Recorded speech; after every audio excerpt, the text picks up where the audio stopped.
We have now heard a fireside chat on the importance of inclusion, particularly within tech sector and computer science.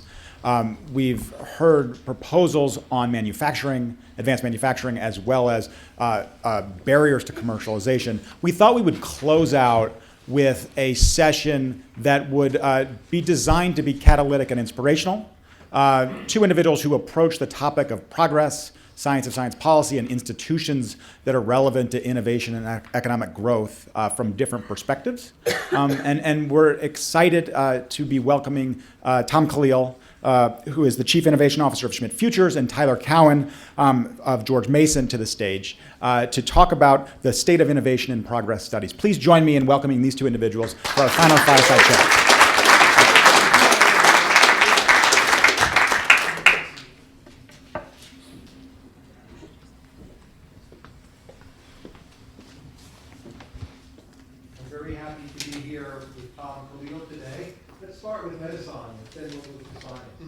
So let's say someone makes you the policy czar of the National Science Foundation. What would you change? Well, they have a very small program in the science of science policy, but I think that's an area that needs a lot more investment. So the idea is that we should apply the experimental method to how we allocate science funding. So that I'll give you one example. Pierre Azoulay did something where they compared the scientific output of individual researchers that were supported using a traditional mechanism and the Howard Hughes Medical Institute, and discovered that betting on people, not projects, was actually more productive. And that's an idea that was actually embraced by the National Institutes of Health with things like the NIH Directors Pioneers Award. So that's the type of thing that we need to be doing more of. That is testing new hypotheses about how we could get more bang for the buck for our investment in research and development. With experimentation, not all at once, but in terms of procedures, what would you change at the National Science Foundation? Refereeing, peer review, panels, what would you do? Yeah, so I think one area that the National Science Foundation underinvests in are those areas that have the potential to be platform technologies. So what are the areas that are not going to just lead to some isolated product innovation, but are going to be areas that have a large transformative impact on our economy and our society? Okay, now it's a week later, you get a news article. It's National Institutes of Health. You bring your shock troops by the end of the first week. What are you talking about changing? Well, let me talk about one specific area that I think we're really underinvesting in. And I wouldn't say it's the fault of the NIH, but it is an area where we ought to be doing more. So traditionally, the way we've dealt with diseases is particularly the chronic diseases of old age is one at a time. So we have an effort in cancer and diabetes and Alzheimer's. There are a growing number of researchers who have evidence that we should be making a direct attack on aging as opposed to the individual diseases associated with aging. So that's an area where I really think we're underinvesting relative to the importance. So we now put you on an airplane, you cross the Atlantic, you arrived in London, and the House of Lords is now up in New York. But Dominic Cummings is trying to start a new science agency. Is he likely to succeed, and how do you assess the current situation in the United Kingdom?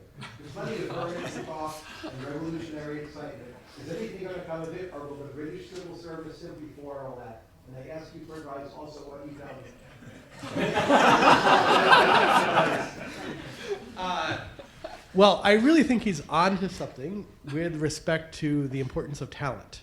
So if I look at the organizations that have had an outsized impact, it's something that they've really focused on. So, for example, a number of people have referenced the DARPA model.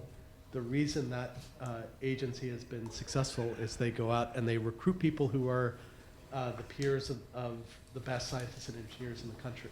So I think his general idea, which is finding amazing people, I think is really important.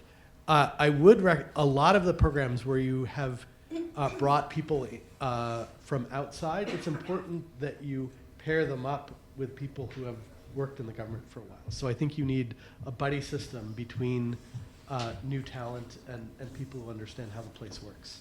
Dominic on his blog, he advertised for weirdos, right? This wasn't part of weirdos who make the post go viral. But are we in the United States under-investing in weirdos? In bureaucracy and weirdos, run at counter purposes to each other. And what should we do about that? Well, yeah, we're going to have a national weirdo initiative.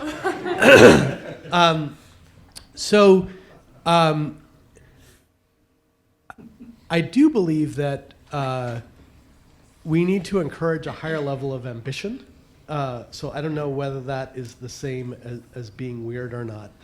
But one of the things that I worked on for both President Clinton and President Obama was in the same way that President Kennedy said, let's put astronauts on the moon, and we decided to not only to sequence the human genome, but derive the cost of that from $100 million for the first one to $1,000 today.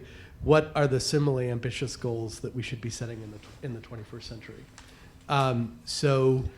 For example, we worked with the agencies to launch something called the Brain Initiative, which was about could we transform our understanding about how the brain encodes and processes information.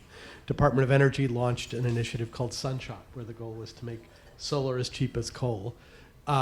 In the private sector, Elon Musk has said, I want to die on Mars, but not on impact. So his modest goal is making humanity a multiplanetary species. So Elon is a weirdo, right? It seems Tesla might now succeed. Yeah. The rockets come back to Earth. That's amazing.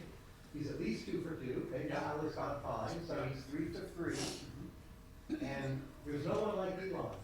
You almost can't aspire to be like him. Does that show something is wrong? He's not even American, except African. Is something wrong culturally with the United States of America? If someone as unusual as Elon is needed to be 3 for 3 with these amazing initiatives. yeah, so I do think that we have to shift more to the idea of being willing to bet on individual success as opposed to politics.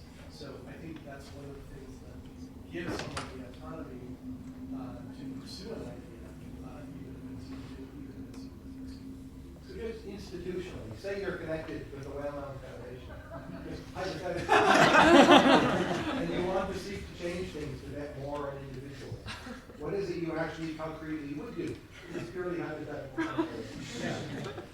Well, I can give you some examples from the very real philanthropic organization that I work for. Dr. Holder talked about the importance of multidisciplinarity. So one modest step that we're taking to promote that is we're identifying people who are brilliant in one discipline, but have interest in exploring another. So they have a PhD in one discipline in the experimental sciences, but for example, they have a postdoc in computational sciences. We're identifying brilliant young computer scientists who are interested in spending 2 years to explore different tech for good applications. So that is one way in which we're heading in this. Okay, purely hypothetically, let's say that you are working as a major science advisor for a 2-term president in this country, and the president asks you, what can we do within the government to get more individuals, other than your SAR-like reforms to the NSF, the NIH? What else would you tell the president? Yeah, so part of it is just shifting how we allocate the money, right? So if you look at the way a proposal is evaluated, for example, at the NIH, the researcher has this section called specific aims. So they're saying, this is what I'm going to do by year 3 of the project. And it's right now it involves this sort of very delicate balancing because on the one hand, you have to have preliminary data, so you have to have demonstrated that you've almost done all of it. But on the other hand, there has to be a little bit of newness because otherwise the reviewers will say, oh, this person has already done it. Whereas we should have more programs like the Pioneer Award, where we're saying Tyler has been innovative and creative in the past, and therefore we think the odds are high that if fund him for another 5 years. That's something good will come. There's a great book on the rationale for doing this called Why Greatness Cannot Be Planned. And the metaphor is that the future of scientific and technological advances is like stepping stones across a lake with lots of mist. So the problem is you don't actually know what set of stepping stones are going to get you across the lake, number one. And number two, the feedback that you get is deceptive. So for example, the thing that wound up being really important for computing was vacuum tubes. And if you were looking at vacuum tubes, you would not have been convinced that that was going to be. I apologize for interrupting. We have a brief audio problem. Can you please double check that your mics are on? And that you see that it's switched on the top? Mine says it's on. Yep. Okay, great. And I I'm will not sure I hear my own echo, but we hear it very pretty briefly. odd position. So we'll try and work with that then. Thank you. Okay, sorry. So you mentioned DARPA before. Yep. As good as it used to be, and if not, what went wrong? No, I think it is as good as it used to be. I think it does go through cycles. And what's Act 2? If the internet was an earlier act. Yeah, so for example, they made some very early investments in synthetic biology, but I think have a good chance of taking. So the creation of biological technology stuff is something that they're doing that is new, and it's really applying the engineering mindset to biology. When do we need a new agency altogether? So there's talk of this in the UK, right? The civil service regulations are so strict, they want to start anew.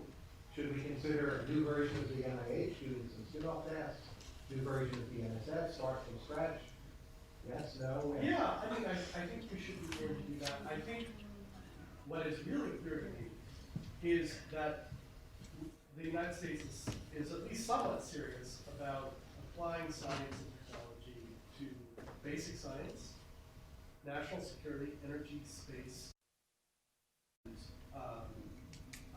and national security and health.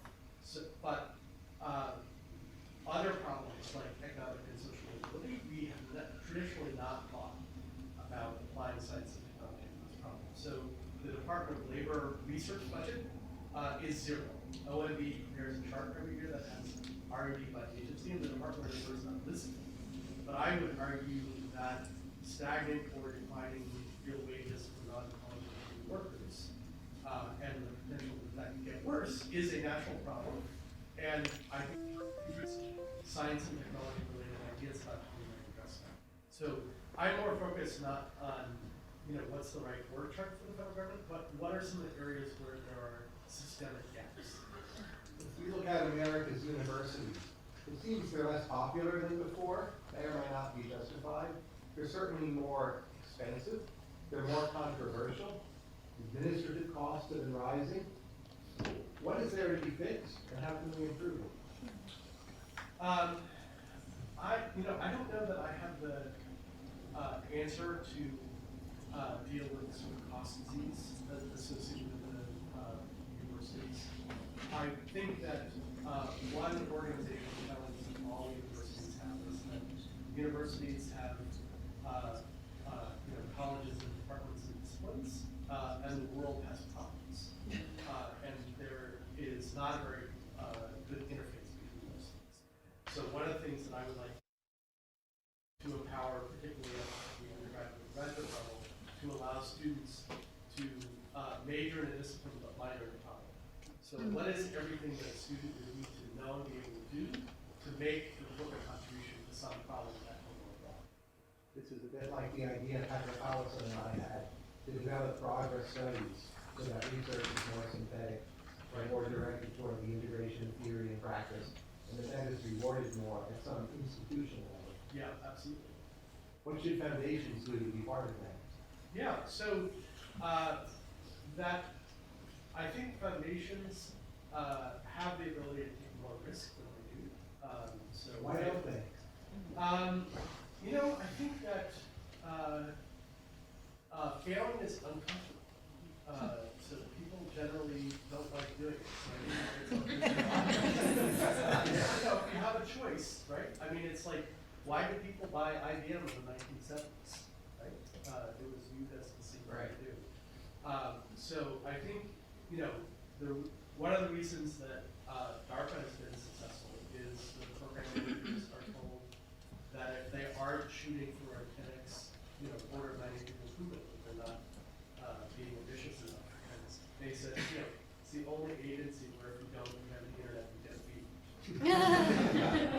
So let's say you went to a bad foundation. Not any of the foundations that any of us work with. But a bad foundation, but they have a lot of money. And they ask you for advice. And you have your czar hat on again. Yeah. What do you actually concretely tell them to do? Well, so let me describe one area that I think would have a big impact right now, and which is very inexpensive, and that is agenda setting. And what I mean by that is to identify initiatives or areas of work that have the following characteristics.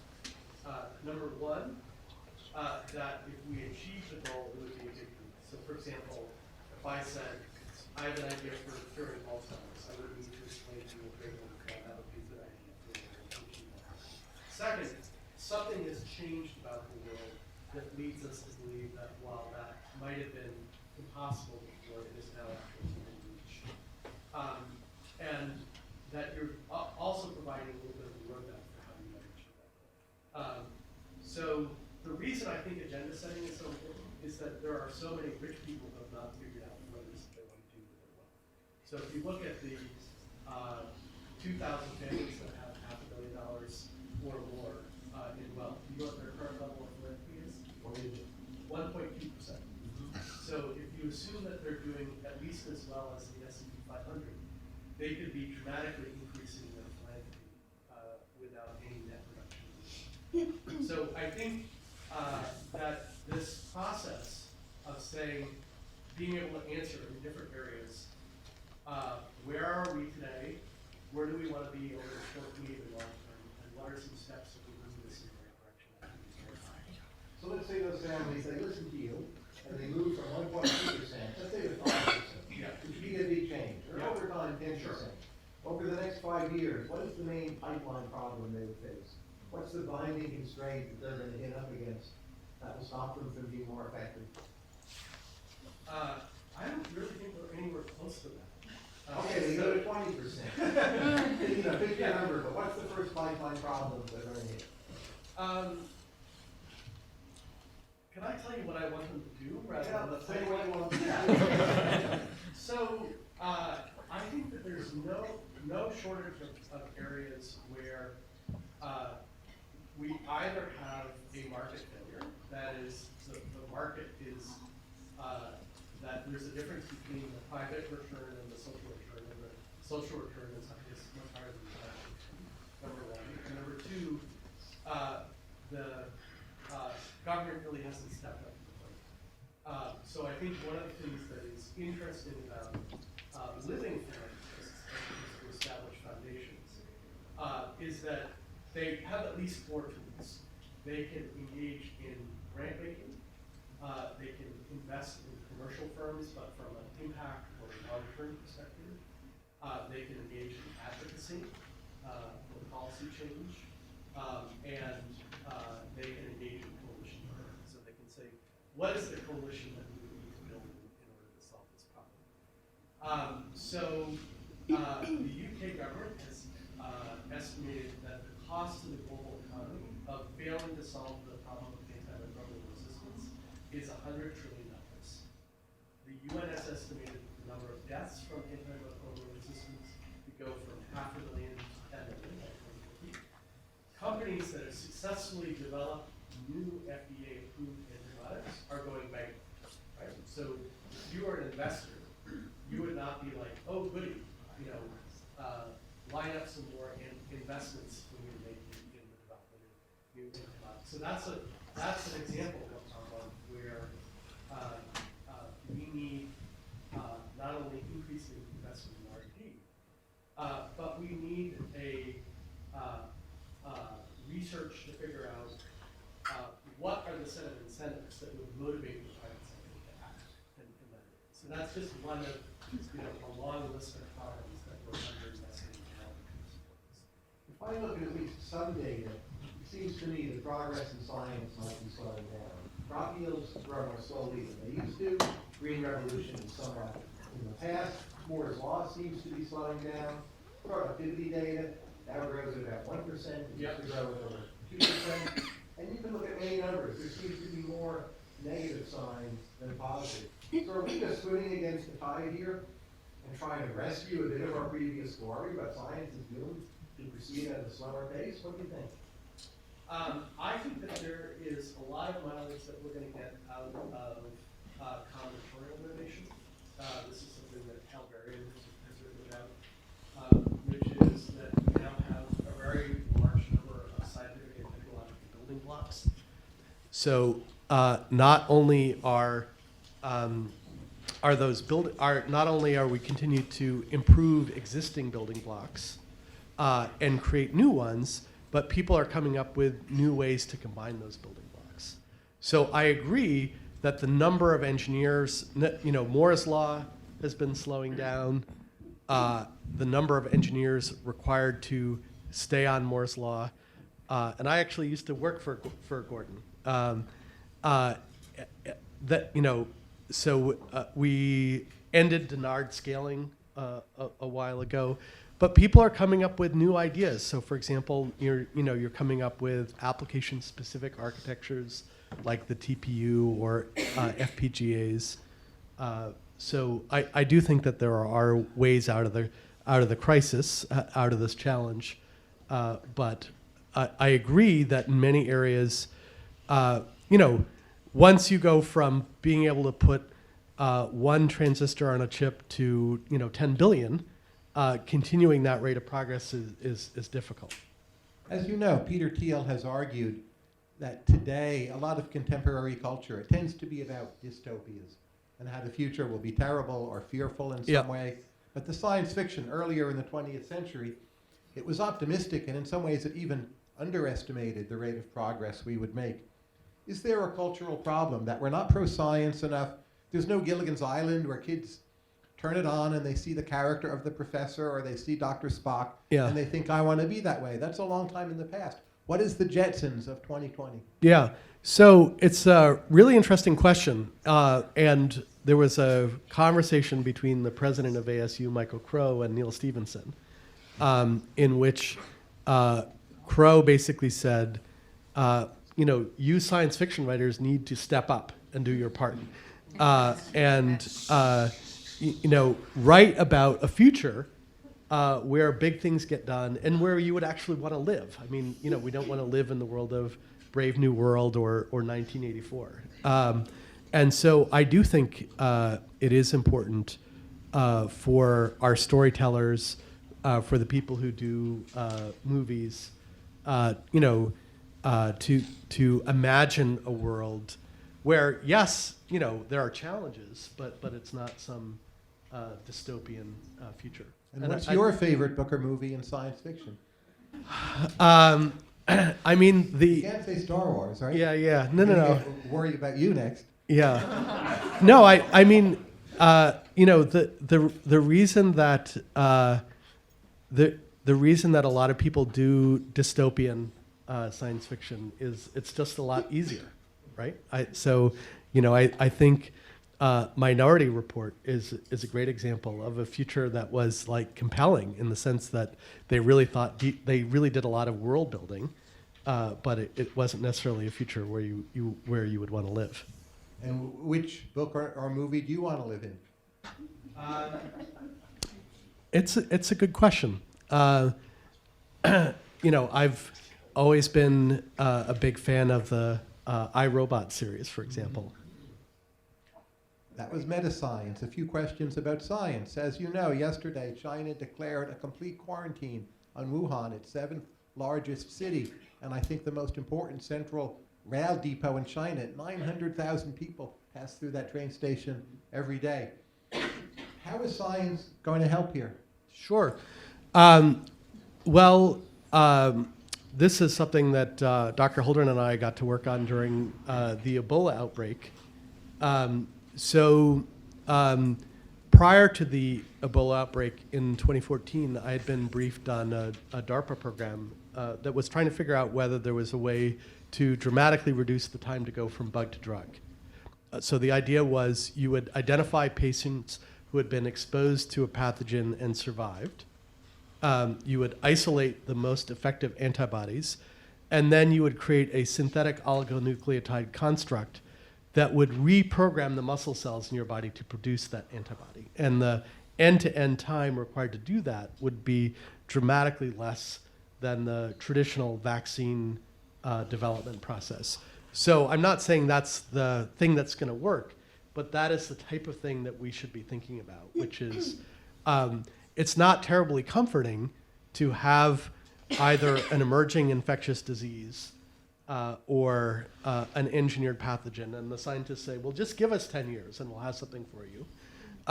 So we have to invest in platform approaches, and we have to invest in approaches where the end-to-end process is a lot faster. And we have to try things like a universal flu vaccine. So there the idea is, are there parts of the virus that are evolutionary conserved? And so if you built the vaccine based on that, you would have broad spectrum immunity from a new flu. Believe it or not, I know some people who are space skeptics, and they say to me, well, when Nevada is crowded, I'll start to think about Mars and the moon. Mm-hmm. How do you talk them out of that as quickly as possible? I think it's more an aesthetic issue than a rational issue. I just think that there are people who, if you say it's important for us to have hard, long-term things to work on, they will resonate with that, and other people don't. So, I think it's more like trying to change someone's taste in music than it is a discussion about the adjusted net present value of the activity. But the next economically important thing to come from space. So the network of satellites, clearly highly important. We have that, we could improve it, but it's mostly there. What's the next economic importance of up there?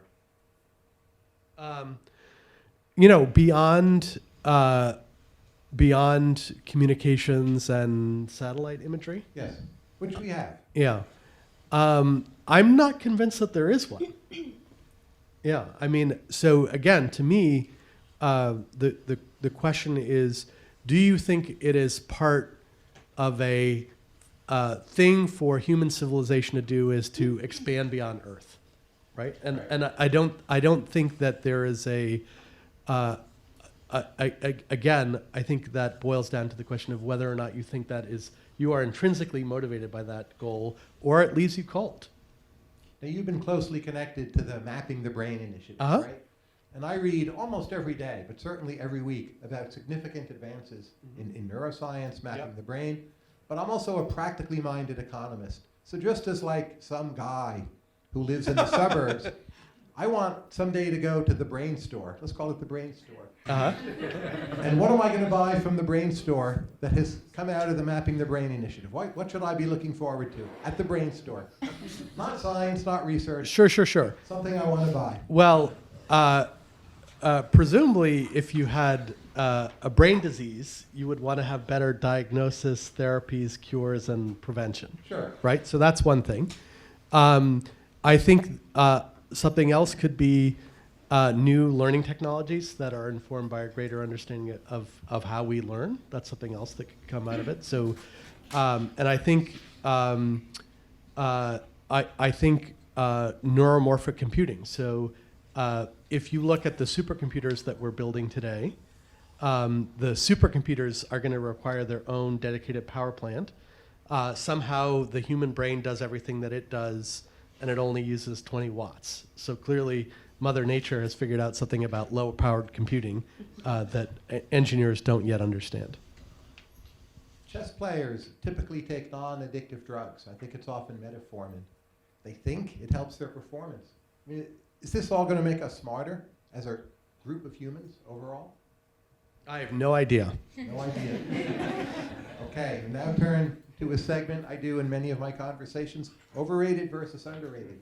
I'll toss out an idea, you give your opinion. This can only get me in trouble. Prediction markets, overrated or underrated? Underrated. Yeah, I mean, I think that we should be doing more to allow them to operate without getting in trouble from the CFTC. If there were a prediction market in the future of prediction markets, what would it say? Smart cities, overrated or underrated? Probably overrated. Why? What's the problem? I think that a lot of it has been too much, technology in search of a problem, as opposed to really starting with the concrete problem that we want to solve. The venture capital model as a means of funding science, overrated or underrated? It doesn't fund science. Yeah.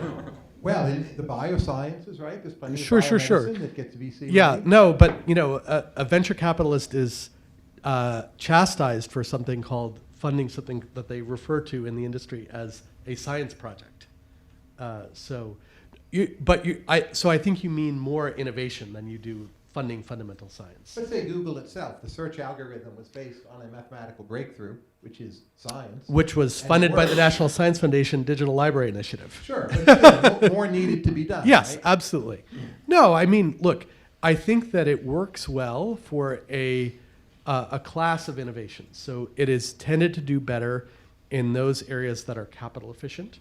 That is, that there's a relatively short period of time between when the venture capitalist makes the investment and when they're going to find out whether the entrepreneur has product market fit. I think it does less well in other areas that are more capital intensive and take a lot longer. Prizes rather than grants as a way of rewarding scientists, overrated or underrated? I am not a neutral observer here. So I think that the thing which is underrated is increasing our ability to make financial commitments that are contingent on success rather than failure. So right now, the federal government makes trillions of dollars in loan guarantees, which are financial commitments contingent on failure. So you're saying the government is saying, Tyler, if you go bankrupt, then the Uncle Sam will assume your debt obligation. And we are barely scratching the surface on our ability to make financial commitments that are contingent on success. So that includes not only incentive prizes, but you talked about Elon. The development of the Falcon 9 was supported by agreement between NASA and SpaceX, which was a series of milestone payments that NASA paid for intermediate progress towards the development of the Falcon 9 rocket. And NASA set the goal, which is develop a rocket that can go to the International Space Station and deliver and retrieve cargo, and gave SpaceX a lot of autonomy about how to meet that goal. It's a big topic, but overall, Chinese science, are we too scared of it? We're underrating it? What's your view? I think that right now we have a lot of talk and no action, number one. And number two, the action that we do have is all in like a defensive crouch, as opposed to saying, they have double-digit increases in investment in research and development. Why are we allowing our investment to decline as a fraction of GDP? So that's the conversation that I would like to be having, not solely focused on concerns about Chinese graduate students. The food in the White House cafeteria, is it better or worse than the food in the Google cafeteria?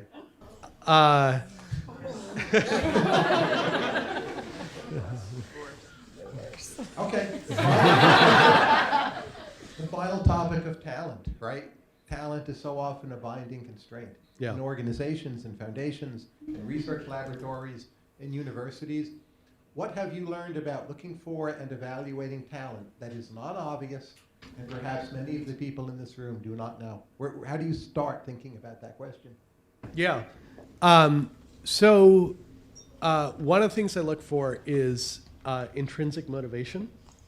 So rather than saying, okay, what are the carrots and sticks that I'm going to use to try to get more performance out of this person? they are highly motivated to do the right thing, and the only thing I have to do is help them remove obstacles from them making progress. So I think that is really, really important.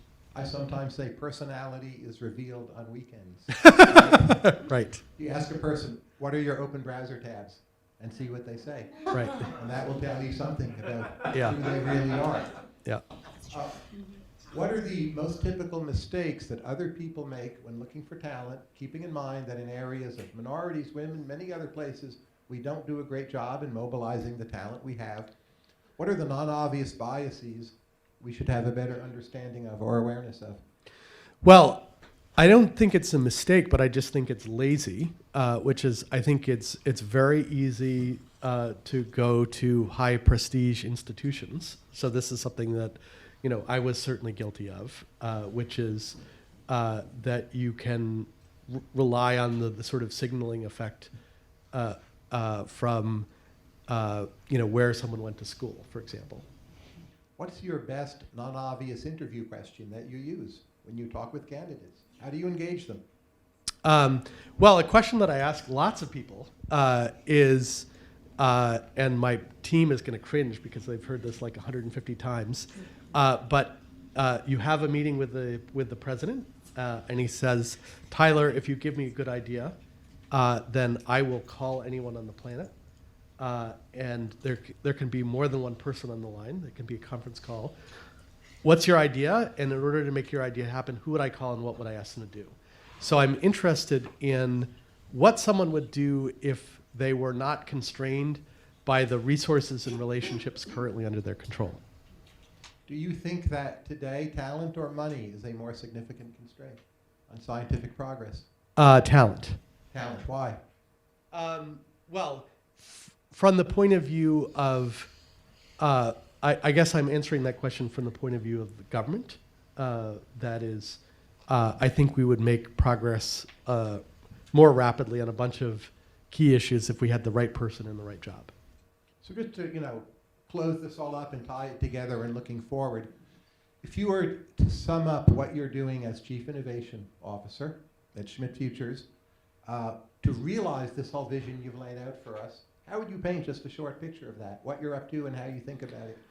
Yeah, so one thing is what are the areas where we need greater interdisciplinarity? And I'll give you one example that we're focused on, which is that in the same way that we have hybrid disciplines like computational biology, one of the things that Schmidt Futures is convinced is that we need to support the emergence of a discipline that some people are calling learning engineering. This is something that my colleague Kumar Garg is working on. So we want people who are joint between computer science and the science of learning.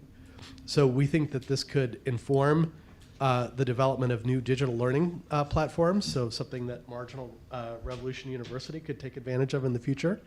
And it could also transform the way we do research on the science of learning. So that's one example. But with respect to science policy, I think that there are two important things that we could do to advance the ball, and one of them is talent. How do we identify people who are interested in serving? And the second is ideas. How can we tee up some more ideas for either the second term of the current administration or the first term of an incoming administration? Now to close, let me turn your own question against you. Mm-hmm. In your version of the question, it's 4 people you get on the phone. My version of the question, it's 40 people you get into a room, Mm-hmm. and it's the room you have here, and then the online audience watching or listening to Mm-hmm. us. And what exactly is it that you are asking them to do to help realize the vision you all at Schmidt Futures are laying out? Yeah. So, as I said, if I could identify one thing to work on, it would be on the talent side. In my experience, there's a couple things that have been really helpful in doing that.